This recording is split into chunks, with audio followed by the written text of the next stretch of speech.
What's going on, folks? It's your boy Metal here, back with Tin Man TNA, doing a breakdown on the Battle Belt. I mentioned this in the podcast, episode 15 as well as 16. This is not a definitive answer of how everybody should set up their belts. This is the way I like to set this up after much trial and error, crashing around with the thing, going through several iterations of it. This is what I've settled on that works for me the best. Do I still want to make a couple tweaks to it here and there? Yes, of course. But for right now, this is what it is. And you'll hear about some of my tweaks as we go along in this video. This is what I found works best for me. One size does not fit all.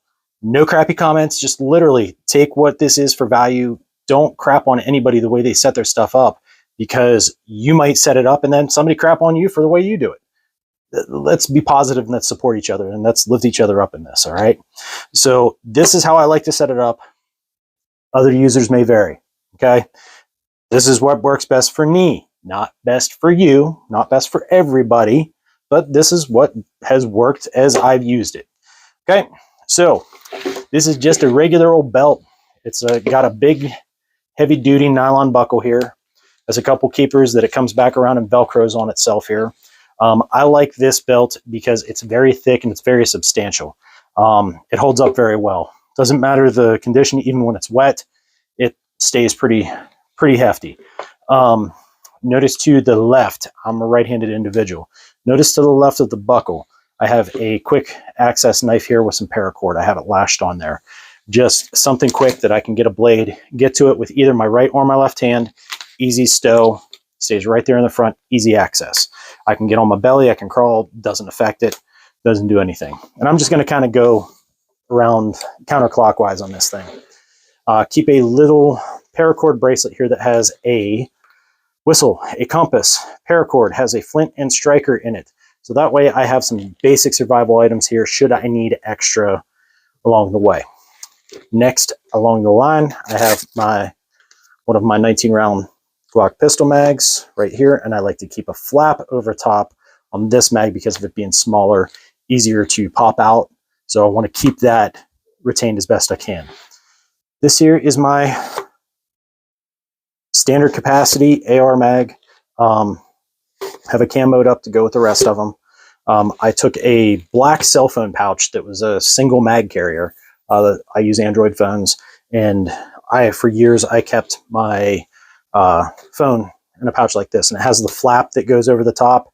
I took it off, I cannibalized it, and I turned it into what it was actually originally intended for, a mag pouch holder. I do have Velcro on here. I have the loop style on here, so the pile, so I can put a patch on here if I want or whatever. Don't have to. Just have that on there just for that mag. As I go around here, I'm going to flip this and show you if I can. I've talked before in my tips and tricks podcast about taking and zip tying or lashing things into a spot so they don't move. This does not have any type of molly on it, so I'm taking it here and I'm zip tying it in place so it doesn't move, it doesn't shuffle around, anything like that. It stays in place. I also have the belt marked with different, you might be able to see right here, there's a little hash mark right here, little black Sharpie mark, so that way I know where things go. Same with the knife. It's lashed in there really solid. I have it zip tied in place too. Moving our way around from the AR mag, I have a dump pouch. This dump pouch has served me really well. It's given me a lot of good service. In here I have Silcox keys, so in case I need to access water. I have a small carabiner, and I have some jute twine, about 20 feet or so of jute twine. Should I need to just make a quick lashing or something like that, I have jute twine and I can at least tie something up. Inside the dump pouch, I keep one of my rifle scrims, so that way I can wrap up my rifle should I need to. If I don't, it just squishes down in the bottom. You don't even know it was there. On the other side of this dump pouch, it has another pocket where I have my, as I try to fumble with my fingers to get it out because I'm doing this left-handed. I have another Silcox key in here along with another carabiner. This is very tight retention, so they don't jiggle around a lot. inside this little Velcro pouch in the front of my dump pouch, I keep my Hot Hands Mylar blanket. I keep a Whirlpack 32-ounce bladder. I keep me a lighter with tape on it, as well as some water treatment tablets. I'm going to downsize this and probably offload these into like little Ziplocs or something to put in here. Maybe possibly like get some straws and turn them into little cachets for it. So that way I have a smaller, lighter version of this. Also in here, I have a pocket saw. These are only as good as what you think they're good for. If you're using these little pocket saws like this, these little wire ones, use your bushcrafting skills and turn it into a buck saw. It works far better than just trying to use these little hand loops, okay? Best believe that. And left-handedly, I dig in here, and here is a mini section of bright panel. I can use like a VS17 panel. One of the tips and tricks I have is sometimes you buy those old roadside kits, and in those roadside kits, they have safety vests. Those little safety vests, you can cannibalize out of old kits where everything's kind of decrepit or whatever. It's been riding around in the trunk of your car for God knows how many years. You can cannibalize that and turn those safety vests into a VS17 panel. So just a little extra tip along the way there. So smash all this back down in here. I like to have that kind of thing on me just because you never know if I'm separated from my pack and everything else.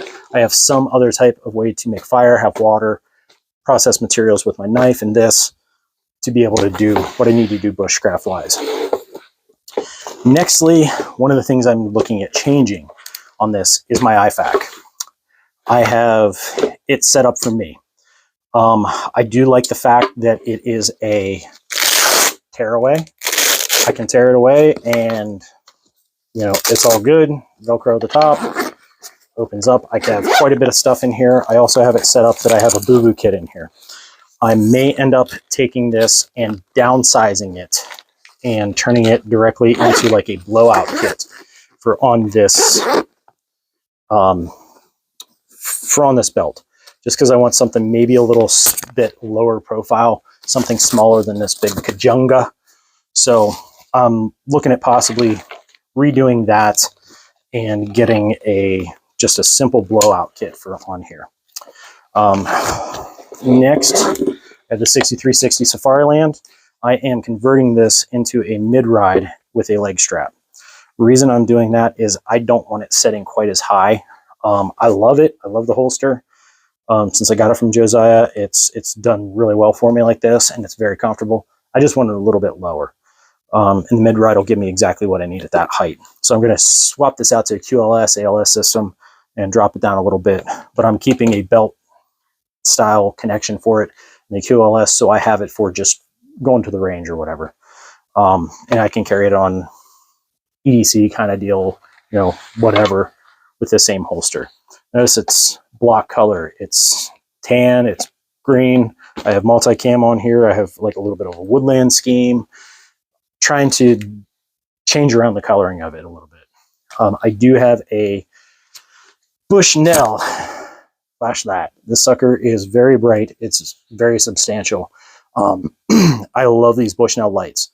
They're great. This one I got at Walmart. It was in the clearance aisle for 20 bucks.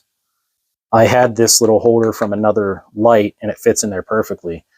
But I am going to paint this up and paint the holster up to camo it better. I just threw them on here because I'm like, hey, I want an extra light. And there it was.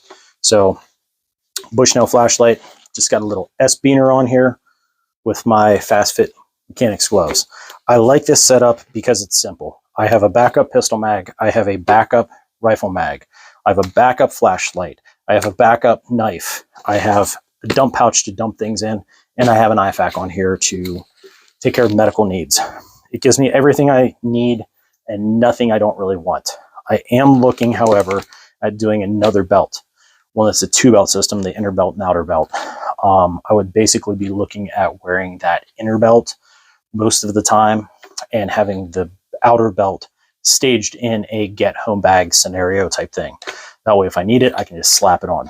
This one I like to keep here and keep with the rest of my gear here. So that way, if I'm at home and I need to use something, I would rely on this one because this is the one I've trained with the most. So I know where everything is, pretty much muscle memory from spending the time working with it. The inner outer belt thing, I love that concept because you can deploy it as you need, take it off, whatever. Yeah, the inner belt and the outer belt, it just adheres on, it buckles in, it's solid. That I'm going to set up a bit differently than this one. Yeah, I'm still going to do a dump pouch, but I'm going to do a roll-up dump pouch. I'm definitely doing a blowout kit on it versus the full-on IFAC with the bugaboo kit on it. I'm probably not going to have a paracord, whistle, flashlight, all that kind of stuff. It's going to be more geared towards getting me here from there. Makes sense. Is this a definitive answer? Like I said, no. This is what has worked for me. All in all, it's worked great for several years now, and I like it. I mean, that's all there is to it. I like it a lot. It works good. Make sure you're sharing, subscribing, liking, doing the things. Comment. Let me know what you think about the belts. Some people love them. Some people hate them. I think they're a great tool.